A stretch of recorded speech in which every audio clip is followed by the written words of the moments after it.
Hi, everyone. Welcome. We will be starting here in a minute or so. Let people get connected.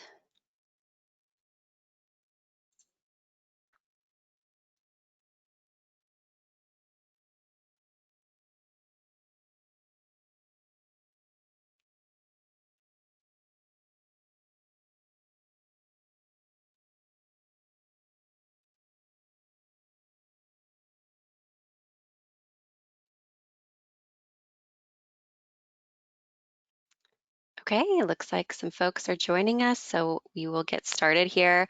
Hi, my name is Kaya Swift, and I'm the marketing manager here at Heller Consulting. Thank you for joining us. Today's topic is Microsoft technology accessible to nonprofits, finally. And before we get started, I would like to cover a couple housekeeping items. All attendee lines have been muted, so if you have any questions, please post those in the question box, and I will be fielding those and ask those of the presenters at the end during the Q&A section. Today's webinar will run until 2 p.m. Eastern time, and a recording will be sent to you later tomorrow. And with that, I will pass the mic over to Heller Consulting's founder and chief strategist, Keith Heller. Keith? Thanks, Kaya. Really appreciate it. I'm appreciating our headphones too. I feel like we're like a pilot and co-pilot. So everyone, put on your seatbelts, and we're gonna dive into some technology talk today. I'm really excited to share with you today a lot of information about Microsoft solutions that are available to nonprofits, and I'm particularly thrilled that I'm joined today by two great folks from MISSION CRM, Christina and CJ, together we're going to show you a lot of possibilities in the realm of nonprofit technology. So just quickly, what we're going to talk about, we're going to talk about the big three. Who are the big three, and what does it mean to you? What is the Microsoft opportunity? And we're going to see a demo of a great solution built on Microsoft technology. A little bit about Heller Consulting. If you're not familiar with us, we've been doing this for almost 25 years, served thousands of clients with many projects. We do this nationally. We got about 30 folks. Everyone on our team has worked in nonprofits before coming to Heller. We are always often the certified geeks at your organization, and we love helping nonprofits and supporting the missions through technology. Let's see, we offer a nonprofit CRM strategy and design. So if you're wondering what do I do with my technology next, we help with that. We help implement solutions. And then whenever you go to implement things, people have concerns. Sometimes they freak out. And so we offer change management to help steward the human element, human side of technology change. So who are the big three? If we look at it in terms of the order in which these organizations started to serve nonprofits in a big way, you'd start with Blackbaud. And then Salesforce has come into the market with some very robust solutions, and now Microsoft is expanding. But let's look at this in a different, from a different lens, not just sequentially, but in terms of revenue and resources. So when we look at revenue and resources, we've got a completely different picture here. Blackbaud pushing towards $1 billion in revenue annually, Salesforce at and surpassing $13 billion. Microsoft at 10 times that, pushing $130 billion. What does this mean for you as a nonprofit? Well, revenue correlates to R&D, research and development funds. So basically, the more money that a tech company has coming in, the more money they can spend on their products.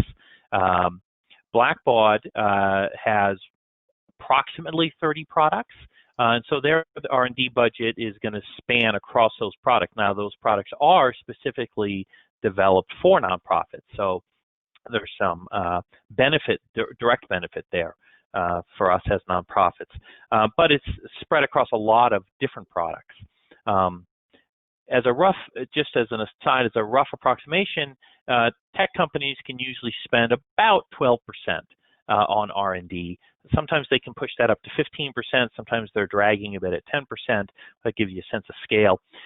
Salesforce has, as we see here, about 13 times the revenue, and so we could presume 13 times the R&D budget. They're spread across similarly a good number of products. Probably you're looking at about a dozen. And those products are focused on the commercial sector, so they're not translated directly for nonprofits. However, a lot of their products, quote unquote, out of the box, are usable by nonprofits. And then there is a nonprofit layer that sits on top of that also gets funding. So there's a lot more raw technology power in that Salesforce environment. And then you look at Microsoft, and it's 10 times that, and you can extrapolate from there. And so you'll see here in a few minutes that there's a tremendous breadth and depth to what Microsoft offers. And Microsoft has been very generous over many years in providing aspects of their technology, like Office and other things, at basically free to nonprofits. However, there was nothing that was translated for nonprofits that really could help a nonprofit leverage the full breadth of what Microsoft offers, and that's a change that's happening, and that's part of what we're talking about today. So with that, I'd like to ask Christina to say a little bit about this new vision from Microsoft. Awesome. Thanks, Keith, and good afternoon, everyone. What I'd like to share with you is just some real highlights about the contributions that Microsoft has made, specifically through a division called Tech for Social Impact. And with Tech for Social Impact has really come a new vision for nonprofit operations. And so some of you may be familiar with TSI, as we like to call it, and some of you may not. So let me give you just a little bit of background. As Keith alluded to, everyone on this call over the years has probably had some interaction with Microsoft philanthropies. But then in 2017, almost 3 years ago, Microsoft decided to make an even more marked difference, specifically in the nonprofit sector. So they launched a division of Microsoft Philanthropies called Tech for Social Impact. And it really has a singular vision to drive digital transformation, and specifically with a very lofty goal of almost 300,000 nonprofits, not just using Microsoft licensing and the technology out of the box, but evolving Microsoft technology to truly be a platform and a happy home for nonprofits. Because as we know, we can look around and see Office and Outlook woven through our everyday operations. But now Microsoft has evolved that to truly building a home, or as I like to call it, an ecosystem for nonprofits. And partners like MISSION CRM, we play a part in bringing that technology to life. So just like Microsoft for Tech for Social Impact in 2017, we too were born in the same year. So we've been very, very fortunate to be on this journey with Microsoft and Tech for Social Impact from day one.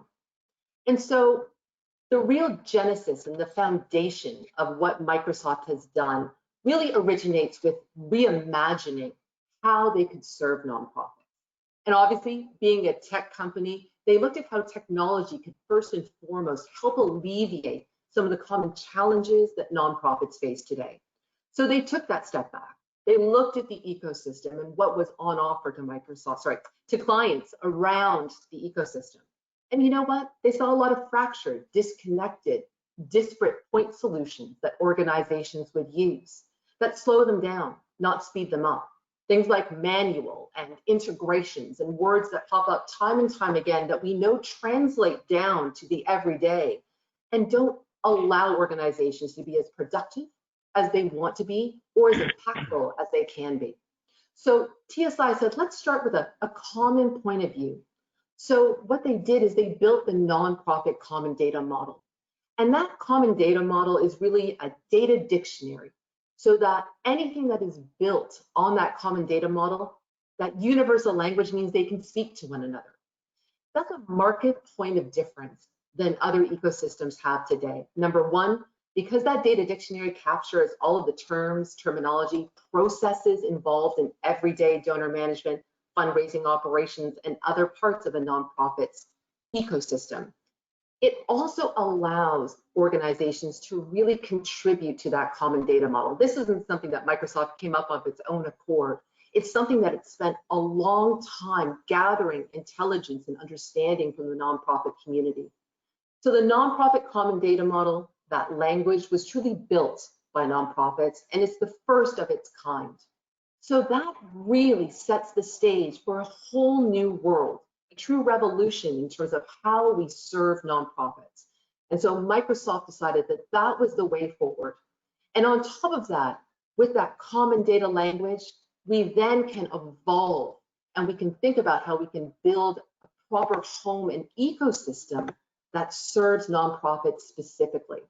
So what I want Keith, and I'm sure he'll walk us through in a moment, just how that ecosystem now serves tangibly for the nonprofit sector. We have the technology. Now, what does it mean? And where is the value in that for nonprofits today? Thank you, Christina. So I'm going to take just a few minutes to talk about what is the breadth of what Microsoft is offering that you can take advantage of as a nonprofit. So it falls to me into 4 categories. Technology that helps us engage externally with our various stakeholders and constituencies. It helps us perform internally better to be more efficient and collaborate better within our organization. It supports our infrastructure and operations, and it helps us make meaning of all this information, generating business intelligence and impact. So let's get into the details of this a little bit. And what I'm excited about with Microsoft is not only do they have solutions, but they have partners who are enabling those solutions within nonprofits. And there are already strong partners bringing this technology into nonprofits, of course, Mission CRM, and others as well. So you can see here the scope of what we've got available today. And you're going to see a lot of familiar names here as well, names you're familiar with from technology you've been using for a long time, and from vendors who you'll recognize as serving nonprofits. So let's look a little more deeply here. When we talk about that first quadrant of engaging externally, what are we talking about? We're looking at fundraising, and that's where you're going to see what Mission CRM has developed. Mission management, and there's a variety of solutions there. Online marketing, and engaging with your stakeholders. And all of this is built on and around the Dynamics 365 platform product, which is the CRM system for Microsoft. Extremely powerful, used throughout the commercial sector, and all of these organizations are translating that power into something that can really work for you as a nonprofit. When we look at working internally, this is what starts to differentiate Microsoft very firmly from other options in the nonprofit environment, in that they're not just focused on the external constituencies, but also your internal constituencies, your staff and employees and partners. How do we work together more effectively? This is even more important today than it was maybe 6 months ago. And of course, here on the left, you see Teams. A lot of people are moving to Teams for collaboration and working together. We've got the Office suite, which we're all, I think, quite familiar with. What you may or may not be aware of is that it's now fully available in the cloud and really seamless and works great. We got SharePoint for storing all of your documents and your knowledge. And then we have finance and operations. So we have general ledger systems that are quite powerful, that are work for nonprofits. And then go deeper than just finance, also into operations like supply chain management, inventory, etc. And all of these, of course, work together. That's part of what is part of the Microsoft promise. Then, if we want to get even to a deeper layer, this is where the IT folks are going to be, especially interested and cognizant, I'm sure. We have Azure with the cloud. You can think this is akin to Amazon warehouse, AWS, and Google. And there's a big fight in the commercial sector between those three companies for the business of all of the Fortune 500 and such. The good news for us is as they improve the products for these global companies, we get the benefit of that. We also get the benefit of security. This is a huge issue these days, the security of your donor information. And if you're resting in a Microsoft environment, you're getting world-class, top-notch security. Mobility, we're all working on our phones, on our tablets. All of this, is driven natively within the Microsoft suite, and of course, the management of your email for your organization, all available, and again, all integrated. And finally, when you're trying to get at what all this data and information flowing through all these systems, there's a lot to be learned from all of that about what's working in your organization and what's not. What's working when it comes to fundraising, when it comes to email and online communications, when it comes to the delivery of your mission. What's really effective? What should you emphasize and do further? What things are not working so well that you can either modify or drop? This all comes through things like a Power BI, Power Business Intelligence tool suite that helps you leverage this data and make sense of it. And it's not just that you can need to make sense of it. You can also enlist artificial intelligence and machine learning to make sense of what's really working for your organization. So this is, the ecosystem as a whole just offers so much. And again, the way that it works together, the way that Microsoft works with its partners, it's very exciting option now for nonprofits who are looking at what do the next 3, 5, 10 years of my technology ecosystem, what does that look like? So with that, I'd like to ask Christina to say a little bit more in depth about what she's seeing. Absolutely. So what Keith showed you is, the network of partners and people that are all involved with this Microsoft ecosystem. So I just want to kind of peel back the partner layer a little bit and showcase really the underpinning. I like to think of it as a brand new home for nonprofit operations. And so what you see here is the investment that Microsoft has made to truly create an ecosystem where there are no data silos, where there is the opportunity for an organization to grow and evolve in for many, many years to come. I personally think it's a game changer. So let's go back to one of the things I talked about a little bit earlier. So that common data model for nonprofits, that language, that universal data dictionary. So everything means the same thing, whether we're talking about finance, program management, donor management, or fundraising. That harmonious language that brings us all together. It's right there at the core of what we do. And then that language is imbued in the Power Platform. So all of those low code options for people to build upon, that's available to you as a nonprofit organization today. And Dynamics 365 was really the centerpiece, the CRM system that most people know today. It was evolved specifically for the nonprofit community. And that evolved into the Dynamics 365 Nonprofit Accelerator. So what you see from left to right are all of the key scenarios or areas that Microsoft has kind of built a framework for, so that you can start to build your own solutions if you so choose in any one of these areas, whether it's grants management, volunteer management, knowledge management, and more. So that's a stepping stone for nonprofit organizations. And then there's partners like ourselves at Mission CRM. And what we've done is we've used the nonprofit common data model to build a complete donor management and fundraising system on Dynamics 365. But what's also really important, what CJ will show you momentarily, is what that means is, yes, we're on Dynamics, but look how Dynamics connects. If you follow kind of the green line, That's the common data service. I like to think of it as a data highway that connects all of your data throughout that ecosystem. Again, no data silos, no points of failure, true integration from day one. There's no APIs or connectors needed. This truly allows you to surface data from anywhere within this ecosystem, anywhere you need it.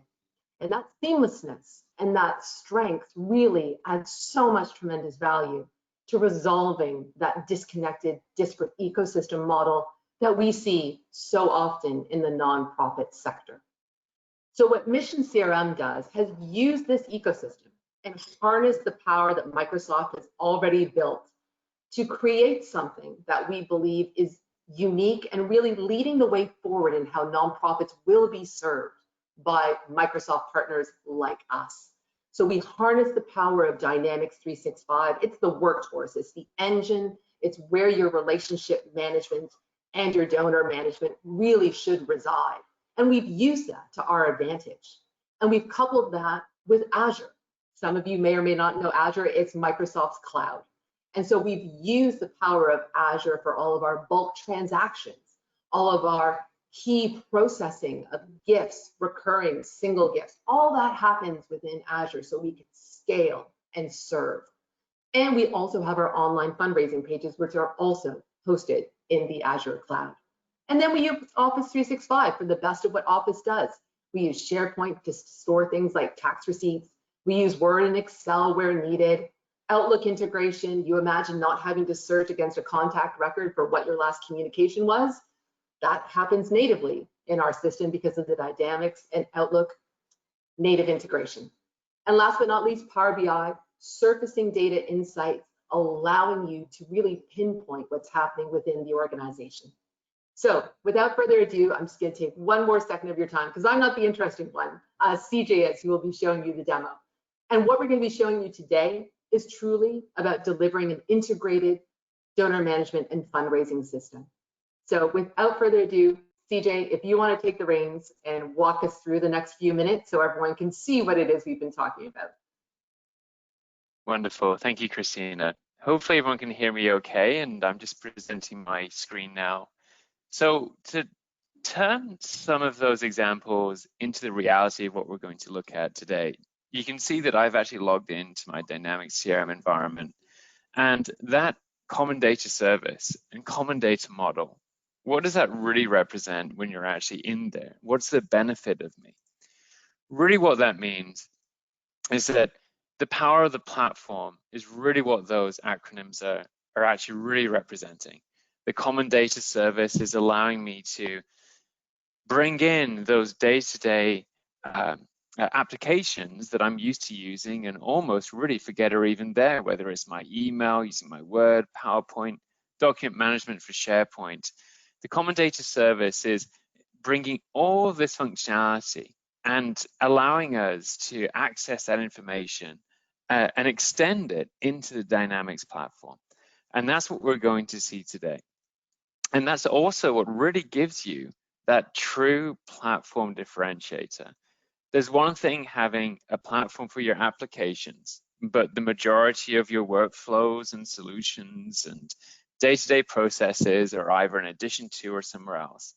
This is one of the only solutions that really does extend that platform that you're probably already using and effectively gives you that business application processing power needed to drive your fundraising and donor management services on the back of Dynamics CRM.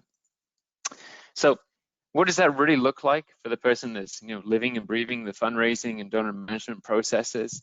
Well, the Mission CRM system effectively becomes a solution that leverages the Microsoft Dynamics nonprofit common data model.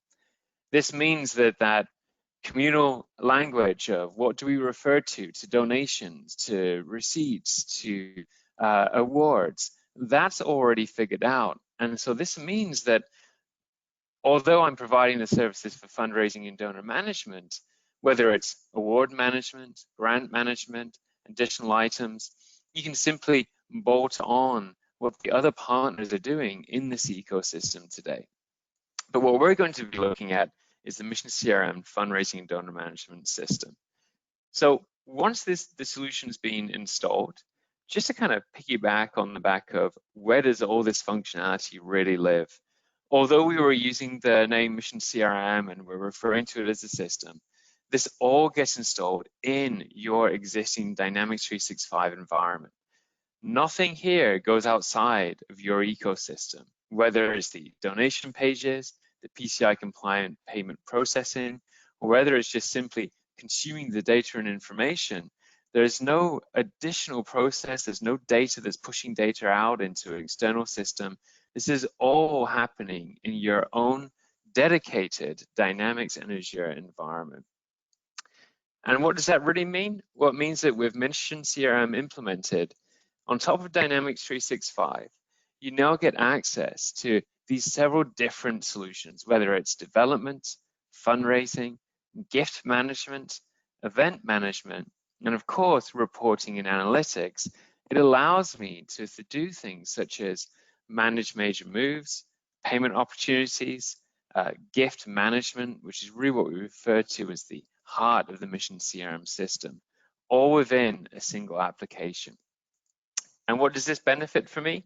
Well, because I'm not doing imports and exports, and because I'm not having to integrate additional items for my donation pages and event pages, it means that when I go to my constituent records, such as this that is Kelly Lee, I get the true 360-degree view of not just portions that the integration has allowed me to see, but because payment processing, recurring billing, donation pages, and Dynamics 365 and Microsoft Marketing and other applications are all feeding in real time to build this view.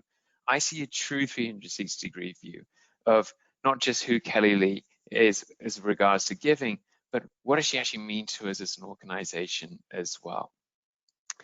So I'm on this donor record or this contact record, and yes, I see the basic name information, relationships to organizations that Kelly Lee is associated towards, but I also see things such as their current primary membership. I see their current email address. I see the preferred language, the receipting preferences. These are all things that drive logic for our bulk receipting engine, for our online engagement, for the donation pages, and of course, a membership management system that is automatically tracking the expiry dates and the allocation of membership based on what they selected either from their ongoing commitments or from their single purchases. And when I get to the donor snapshot, I get to see from a high level all the information that's happening in the system, whether it's coming from gift processing, fundraising, or development, let's say for major opportunities, all neatly delivered to me at a high level, allowing me to make the decision of what do I do next. And so that 30-second snapshot, I can see that I have a major donor opportunity. I can see that Kelly Lee is actually a recurring supporter. She has a recurring donation on file with us. I can see that last gift amount, their lifetime giving, how many soft credits have been associated to Kelly Lee from other gifts that we see in the system. What is Kelly Lee's last giving channel? And what's their current membership? And of course, nestled right next to that, we also see those active activities, those emails, those notes. And unlike most systems where it's an additional step to record the communications, well, thanks to that common data service and that tight integration, because it is a single platform, I'm seeing my Outlook communications get tracked automatically into Dynamics 365 against the profile here. So this means that also vice versa, we're looking at from the optics of Dynamics 365, but when I now go into my email, my Outlook, I'm also now seeing Dynamics 365 served directly into the email pane. And here's that example where I see the same Kelly Lee record. I can see that there's an open solicitation, we have a major opportunity, and when I go into my Outlook to view my emails, I'm also seeing the corresponding Dynamics information that we're seeing against Kelly Lee as well. So another great example of just how much we can highlight and leverage that common data service for simple things such as tracking emails and activities. And of course, as I navigate up, I can see some of the supporting objectives that Kelly Lee has expressed interest in, and how do they map to the key pillars of our organization. We'll see how we leverage this later on in our major gift opportunity processes. And of course, if I just page through some of the additional information, I can see very high level calculated totals of their giving summary and giving history. What address information do I see again as Kelly Lee? Have there been any recent address changes against the Kelly Lee record? And if so, what are they? And of course, this really rich donation information where I'm tracking the last transaction or donation we've received, the last time Kelly Lee has attended an event and booked an event registration. And of course, I can then go further into the detail to look at the donations and the revenue received, those ongoing donor commitments and pledges, and of course, those active recurring donations. So I can see the support and engagement that Kelly Lee is providing to us by seeing really in depth that donor history. And you'll also see that I can go ahead and do supplemental actions. I can go add a membership really quickly. I can go ahead and add that event registration. I can add that pledge match, update that bank account, leveraging that PCI compliant integrated payment gateway. And of course, if I want to add gifts against Kelly Lee, or let's say add that registration, I simply go ahead and just add that gift, enter in the details. And whether I'm doing a single transaction such as this, registering a single donation, or whether I'm actually using the gift batch process, our monthly ACH submission files, or even our automated recurring donation engine, no matter how I'm getting the gifts into the system, they all appear with the same options as we see it here. There's no different view just because of the way that a gift got into the system. And so just as I will go ahead and select this campaign, ensure the appeal and package and primary designation for our financial accounting is all correct, I can now go through the different options available to me, whether it's check donation, credit debit card, bank ACH, in kind, securities, of course, wire transfer.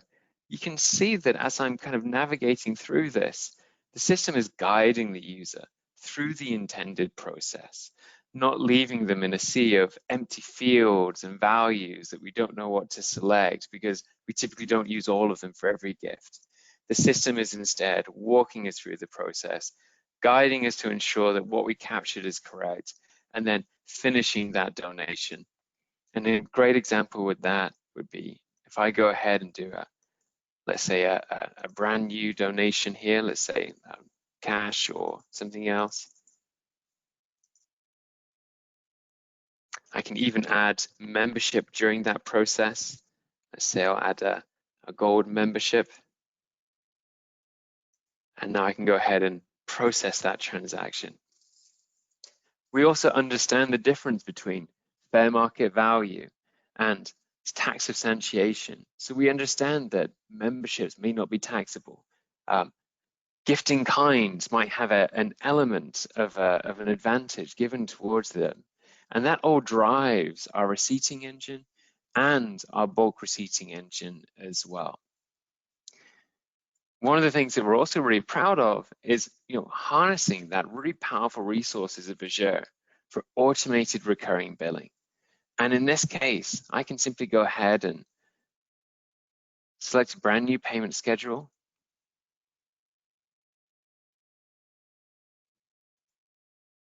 Always being prompted to set in that coding, that campaign, appeal, package, and of course, any default designation that might already be set by the system. I can go ahead and enter in the recurring information, include membership in that on my recurring revenue, pull from existing credit cards that we have stored in the payment gateway, or simply register brand new credit cards during this process as well. And so now what the system does is not only is it registering it in the payment gateway, charging the card, ensuring that everything is in place as we need it to be, it's also capturing the information, sending it to Azure, and logging that recurring commitment.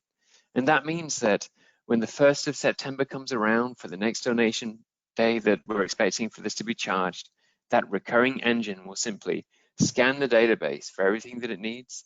It will understand the tokenized credit card that it will use to go ahead and charge it, and it simply does it. And so once that process completes, all we see in the background are the results of that system having run. We'll see the ones that have failed, the ones that were successful. We'll see that the next donation dates will update. And we also do something a little smart with that as well. We actually understand insufficient funds and reject codes.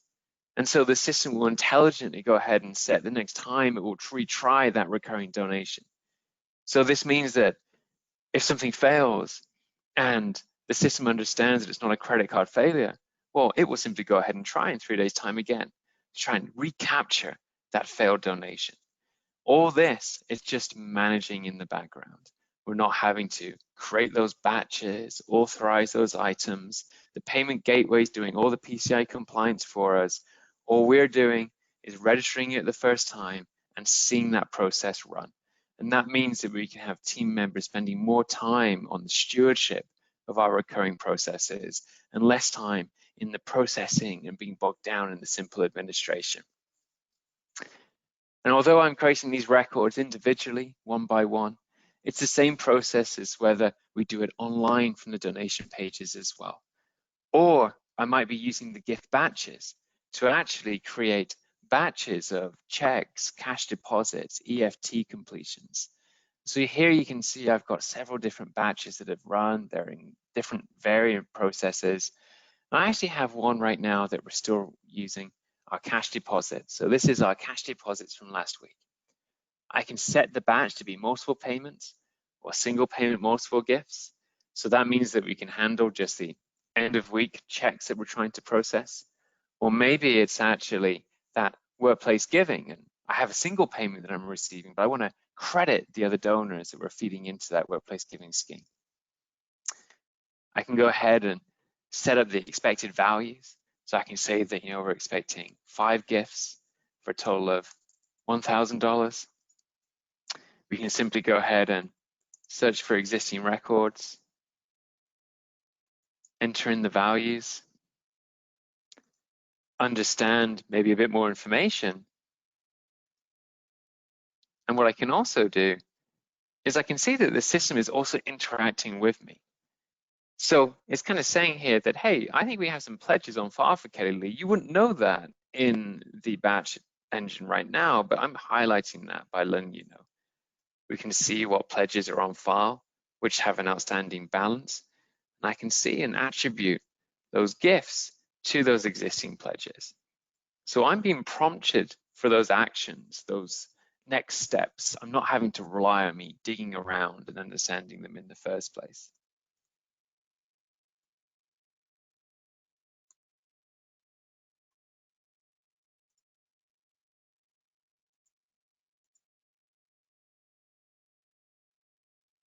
And so now with my batch together, I can go ahead and close it. And you can see that the system is ensuring that I'm not going ahead and post things that just simply aren't ready yet. However, if I'm not expecting to control the batch in any way, and I just need to go ahead and post it because I'm just doing the individual transactions here, by closing that batch, it marks it as complete. And it actually in the background is creating those corresponding transactions. So here you can see the relation to that pledge, that donor commitment, the individual gifts that were processed, the fact that they're completed. And in fact, if I go ahead and view any of these, you can see that we're with that very familiar look and feel that we were just in previously, again, highlighting that no matter how the gifts get into the system, we still get to maintain and retain the same amount of information.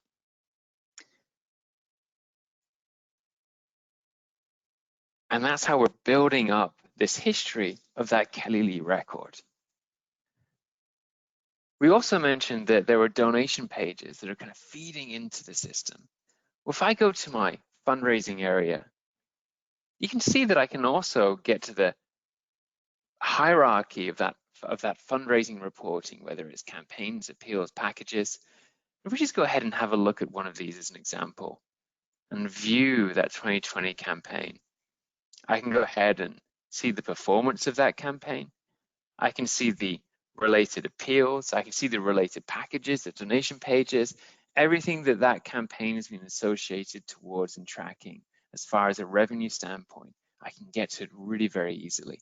And of course, keeping my finger on the pulse of what's actually happening in real time, the one thing that we've always taken great effort to in Mission CRM is not burying logic in reports and queries and external systems where you can't get to that information unless you alter that report or run something else. But these are simple fields on the form that are being written in next to real time, allowing the users just simply use the query tools that are built into Dynamics to simply create their own reporting information whenever they see fit. And we'll see that in a few moments about how Microsoft has embedded even more tools that nonprofits typically already know and understand. But for now, what we'd like to do is just have a look at one of the donation pages so we can very much see how they're integrated into the system. So a user would go ahead and create a brand new page, and everything that we do, whether it's generating pages, processing payments, even managing our receipting process, it doesn't require an additional system. It's all done from directly within Dynamics 365. I have a page that I've set up previously whereby I've actually coded the campaign appeal. I can change the images and interact and modulate those images. I can update the content. I can also apply friendly URLs if I want it to be like, /campaign. And of course, the URL that is used is replaced with your friendly DNS name as well. Domain name, /donate.com or whatever it is during that setup. This is purely just as an example URL. What the members of the public see is the end result of that configuration, the ability to donate monthly, donate single, change and modify the different amount buttons and the defaults that are set. And you can see that we're using reCAPTCHA to ensure that none of the pages are subject to tumbling or other malicious use. And of course, fully integrated to the payment gateway, allowing me to very quickly fly through a process, define even the fund that I want to go ahead and associate this to, and complete my donation. And we use the latest reCAPTCHA, so there's no picturing out pictures of buses or cars and things like that during this process. It just subtly hides in the background, making sure that only your donors are benefiting from using these pages. I can then go ahead and update my items. These feed back into the record itself. And then, of course, finish that online donation. So you see how smooth and easy that was. And the reality is that all came from this configuration. When that comes back into the system in a few moments, it knows the appeal, the package, the designation. So there's no ambiguity or extra effort in order to import or even map things to the donation pages in the first place. If I don't want that donation page to be available, I can pull it from the website. I can, of course, generate iframe code to have it embedded into other systems external to this. And again, leveraging still the Azure infrastructure to keep everything secure. And just to reiterate that again, the only people that have access to the data in the Azure environment is the organization themselves. Even those online pages, they do not touch the Dynamics environment directly. They go through our Azure environment, which you control in your own Azure setup, and simply push the changes back into the Mission CRM system once it has completed the transactions. So going back to our Kelly Lee record, you're now getting a picture of how all these things that we're tracking around the system, whether it's online donations or back-end gift batches, the recurring engine, where once a recurring record is registered, it just simply manages it moving forward. This is how we're building this history and this really rich view of the Kelly Lee record that we're seeing here today. And so that means that when it comes to doing things such as our major opportunities, major gift processing. We also can leverage that additional information in those processes. So I can see a major donor opportunity that's in process of Kelly Lee. I can see the stage that it's in, I can see the days that it's been in there for, and the potential amount that we might be hopefully getting from Kelly Lee as a donor. Let's go ahead and have a look at the details of that opportunity.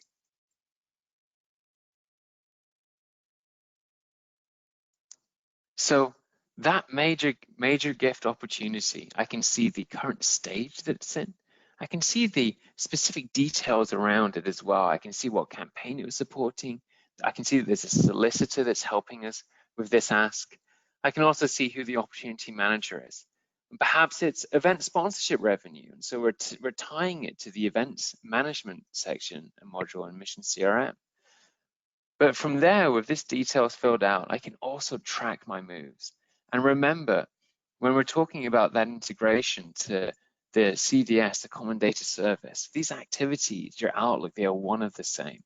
So we're not duplicating effort, we're just latching on to the things that you would already be doing, and therefore making sure that we track it in a timely way right back into that content record or major opportunity record here. So with the basics set up in my major opportunity, I can go ahead and manage the preferences. So I right now am positioning, let's say, a new program that I want Kelly Lee to help support. And I know that her interest in humanitarian relief and environmental programs will be great fits for this. And I'm getting that from those objectives that I know that she supports. So by simply bringing them in, I can now associate them and build a narrative for that ask. And when I believe that maybe they're not necessary, I can go ahead and remove them. And you can see that on the right-hand side in a moment, that now is unchecked, suggesting that we haven't actually associated it to this opportunity. So this is really providing the context of how we are aligning Kelly Lee's philanthropic goals to our objectives as an organization. If it was an ongoing grant application, I might be made to go ahead and fill out a reporting plan and update that reporting plan, set out my quarterly financials for that program. I might go ahead and assign it to one of the staff members.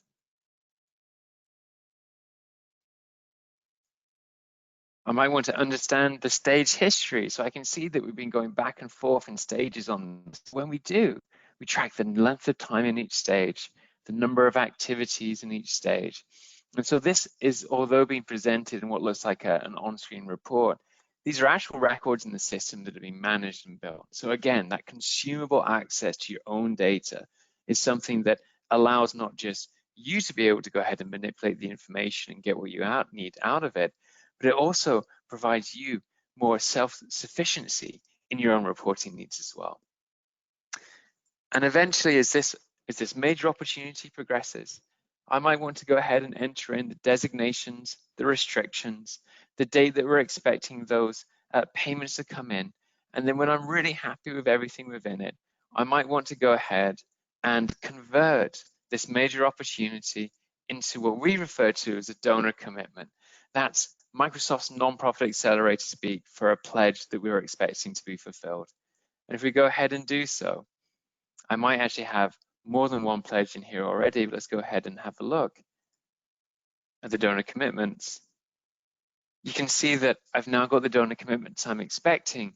And the reason we do that is because our development team need that seamless handover from when it stops becoming a development and stewardship activity and actually becomes a gift processing responsibility. And the best way to do that is literally hand the baton over to the gift system by actually taking all that rich information that we've collected and converting that to a donor commitment. This allows our development team to continue their stewardship activities. It allows the gift processing team to manage the outstanding pledges, go ahead and create donations and pay off those pledges. And so here I am actually just doing a very quick donation based on that pledge there, where I can go ahead and say, you know, Kelly Lee is actually spending $1,000 off it today. Let's go ahead and process that transaction. And of course, the relationships that the system builds means that when I land on that revenue record, that transaction, I get to see the pledge that it came from. When I'm actually on that donor commitment record, I get to see the payments that are associated towards it. So there's never any effort spent kind of wandering around the system looking for things. That next step is always being presented to the users actually using the system.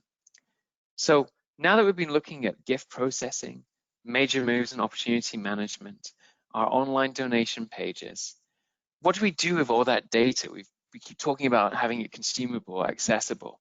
Well, let's, instead of creating very brittle reporting where it's only good for the first time, first thing that you create that report for, let's instead use that power of that common data service, that power of that Microsoft stack to leverage some of the tools that we're already used to using day in, day out.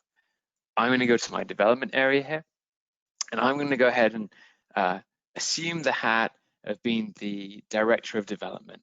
And I'm going to want to understand, where are my major opportunities that are in solicitation for less than 30 days?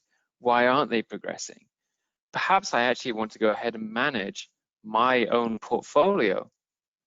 And what I might want to do is, rather than go into every record and update it and review it, I know exactly where I am with my opportunity pipeline.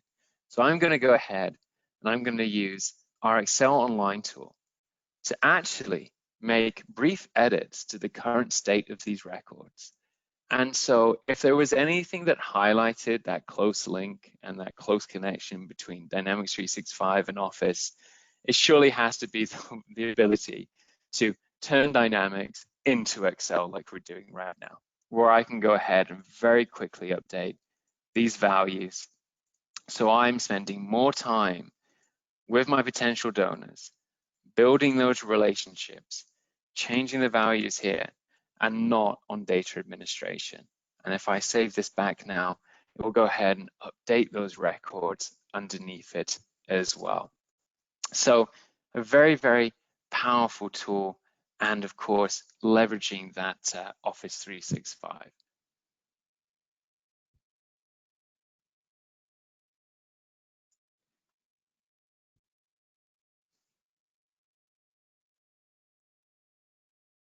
Great.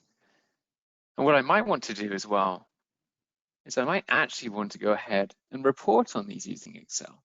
So we also have Excel templates that allow you to open up pre-created Excel templates that you have the power to do. And again, leverage that Excel Online to actually view this information in real time. And I'm now using this as a reporting database from Excel.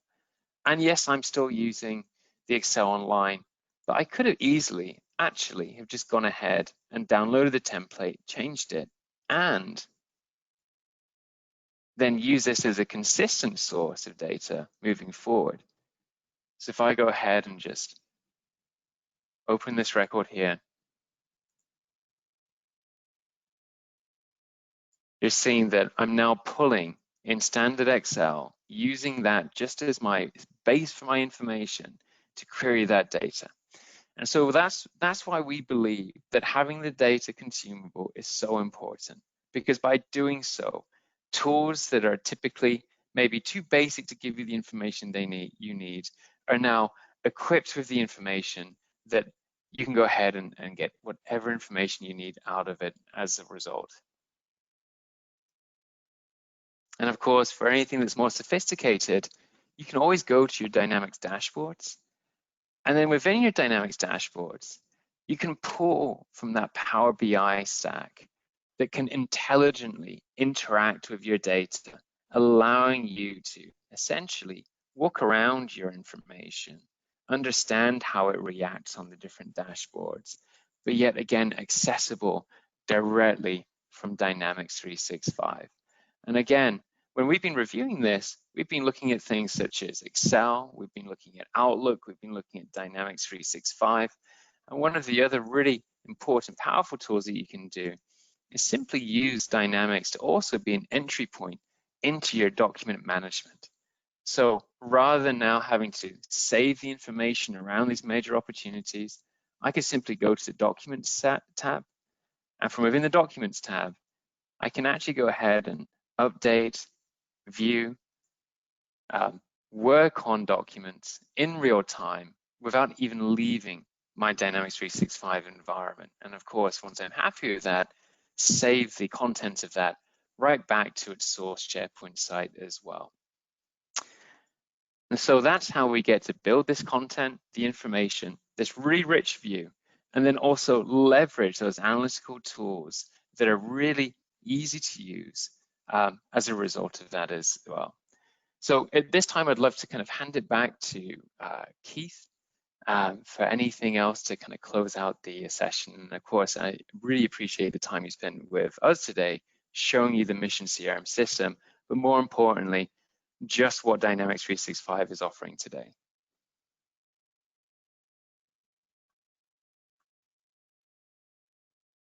Thank you so much, CJ. Really exciting what you had to show us today. And, you know, if I can reference back to this slide that Christina left us with last, integrated system for fundraising operations. I think you really saw that Mission CRM has nailed the foundation and strategic opportunities with fundraising, and then the integration is what, to me, is just makes this just a world-class solution. You know, the whole Microsoft environment is each aspect is so powerful, and on its own is something that, you know, very large global organizations rely on, whether it's the Azure cloud or the Dynamics 365 CRM or the general ledger and operations systems or Outlook and Microsoft Office. Each of these on their own is a incredible product, and then the fact that you can bring them all together, and that Mission CRM has provided the glue to make it all work together for a nonprofit. That's, to me, you know, really hats off to you guys, and we're excited as our clients adopt this. You know, I'll leave you just with one last slide today. If you want to, if you're excited about what you see here, and you want to start to move your organization towards Microsoft as a centerpiece for your technology, you know, where do you start? And another piece that I really like about Microsoft is that you can start a lot of different places. With some solutions and some vendors, if you want to start to use their products, you have to make a really big change to make anything happen.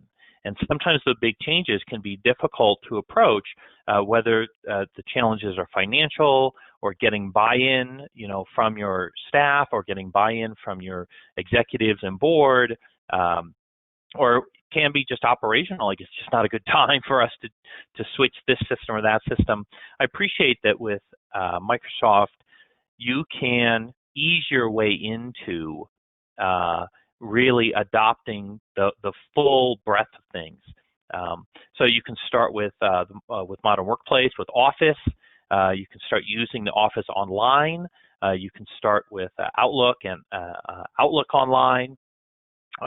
If you want to make incremental advances, you can start using Azure for your cloud.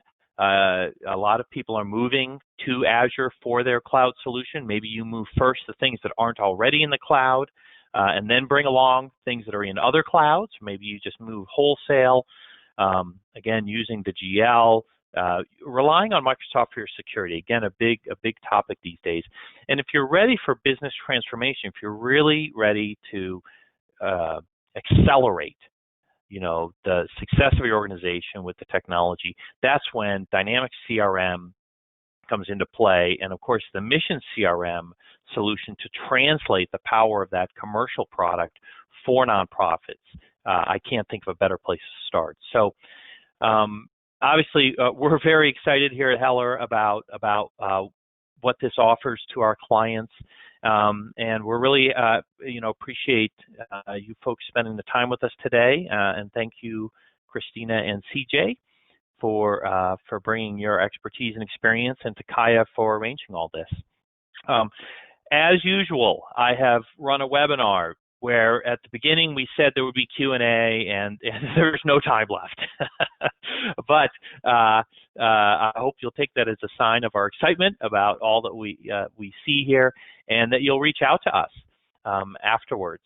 If you have any questions, you can reach out to me at Heller Consulting. You can reach out to Christina and CJ at Mission CRM. And certainly we look forward to hearing from you and to seeing you at the next webinar. So with that, we'll say thank you.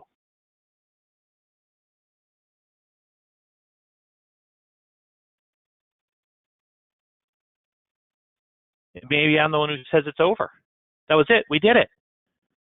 So thank you, everybody, for coming today. Thank you, and thank you all. We'll see you again soon. Thank you. Thanks, Christina. Bye. Thanks, CJ. Bye-bye.